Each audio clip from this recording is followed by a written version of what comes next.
नवनवीन आणि सुग्रास अशा व्हेजिटेरियन डिशेस बघण्यासाठी A1 सुग्रास रेसिपीला सबस्क्राईब करा, लाईक करा, कॉमेंट करून शेअरही करा. नमस्कार.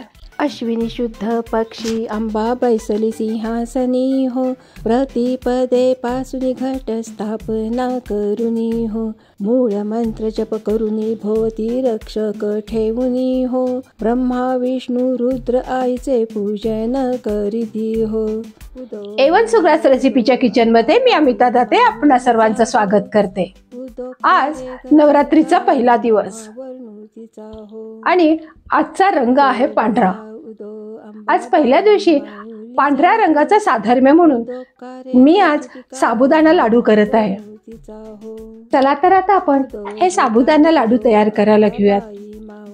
हे असे खुसखुशीत आणि चवदार, कमी साहित्यात होणारे आणि अगदी कमी वेळेत होणारे पांढरे शुभ्र साबुदाणा लाडू. हे साबुदाणा लाडू करण्यासाठी मेजरिंग कपनी 1 कप साबुदाणा घेतलेला आहे आणि तो असा मंद आचेवरती थोडासा भाजून घ्यायचा आहे.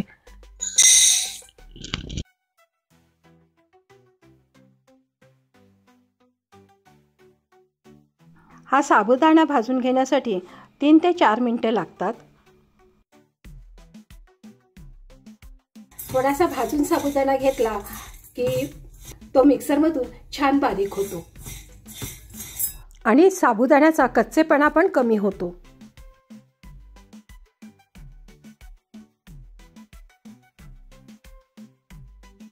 अगदी 3 ते 4 मिनिटं हा साबुदाणा भाजून घ्यायचा आहे.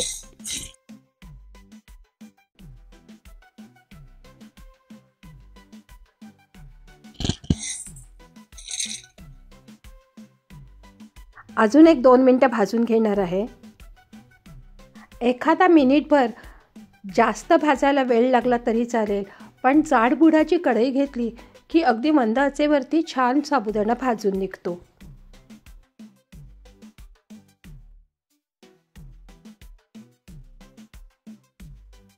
आपला हा साबुदाणा भाजूनही झालेला आहे. तो आता थंड होण्यासाठी थोडा वेळ बाजूला ठेवत आहे. अजूनपर्यंत A1 सुग्रास रेसिपीला तुम्ही जर सबस्क्राईब केलं नसेल तर सबस्क्राईब करा आणि शेजारील बेल आयकॉनचं बटन दाबा, म्हणजे सर्वप्रथम नोटिफिकेशन तुम्हाला येईल. तसंच रेसिपी आवडली तर रेसिपीला लाईक करा आणि आपल्या मित्रमैत्रिणींबरोबर ही रेसिपी शेअरही करा. इथं आपण 1 कप साबुदाण्यासाठी 1/2 कप साखर घेतलेली आहे आणि ही साखर मिक्सरमधून बारीक करून घेत आहे. तसंच साबुदाणाही छान थंड झालेला आहे. त्याची आपण मिक्सरमधून छान बारीक पावडर करून घ्यायची. 3 ते 4 वेळेला तरी हा साबुदाणा मिक्सरमधून फिरवून घ्यावा लागतो, तरच अशी बारीक अशी पावडर तयार होईल. आता आपण एका मिक्सिंग बाउलमध्ये आपण केलेली पिठी साखर आणि साबुदाणा पावडर ही एकत्र केलेली आहे आणि त्यावरती 4 चमचे असं साजूक तूप घेतलेलं आहे आणि ते छान गरम कडकडीत करून घेऊन ह्या साबुदाण्याच्या पिठावरती घातलेलं आहे. हे तूप गरम आहे तोपर्यंत चमच्यानी साबुदाणा आणि पिठी साखर एकत्र करून घेऊयात. हे पीठ थोडंसं कोमट झाल्यानंतर पिठी साखर, साबुदाणा आणि तूप छान असं हाताने एकजीव करून घेऊयात. असं चांगलं हाताने चोळून सगळं तूप, साखर, साबुदाणा पीठ अगदी एकजीव करून घ्यायचं.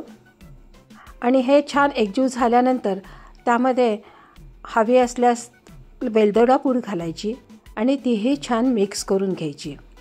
आता इथं ह्या लाडवासाठी आपण जे प्रमाण घेतलेलं आहे ते लक्षात घ्या. 1 कप साबुदाण्यासाठी 4 चमचे तूप आणि बरोबर 4 चमचे दूध घेतलेलं आहे. थंड दूध घेतलेलं आहे. ते ह्या पिठाला आपण चोळून लावायचं आहे. अर्थात हे दूध ह्या पिठामध्ये लगेच मिक्स होतं, त्यामुळे जास्त चोळून पिठाला दूध लावण्याची काही जरूर नाही आहे. साबुदाणाही लगेच फुलायला लागतो, त्यामुळं 2 ते 3 मिनटं हा साबुदाणा असाच झाकून ठेवूयात. पूर्ण हा साबुदाणा फुलला की मग आपण त्याचे लाडू वळायला घेऊयात.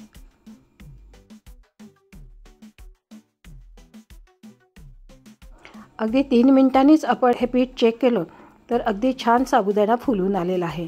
आता आपण ह्याचे लाडू वळून घेऊयात. त्याचे लाडू असे छान वळता येऊ लागलेले आहेत. अगदी सोपी ही रेसिपी आहे.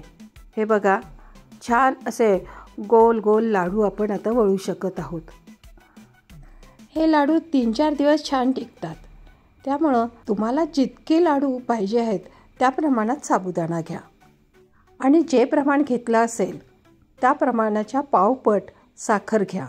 दूध आणि तूप मात्र जितके वाटी साबुदाणा घेतलेला असेल त्या प्रत्येक वाटीला 4 चमचे दूध आणि 4 चमचे तूप घ्या.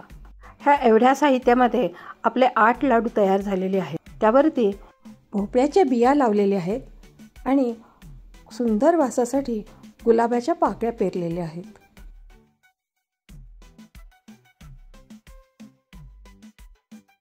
हे आहेत आपले पांढरे शुभ्र साबुदाणा लाडू. असे आपले मस्त म्हणजे मस्तच साबुदाणा लाडू तयार. पुन्हा भेटूयात अशी छानशी रेसिपी घेऊन. तोपर्यंत अमिता दातेचा बाय.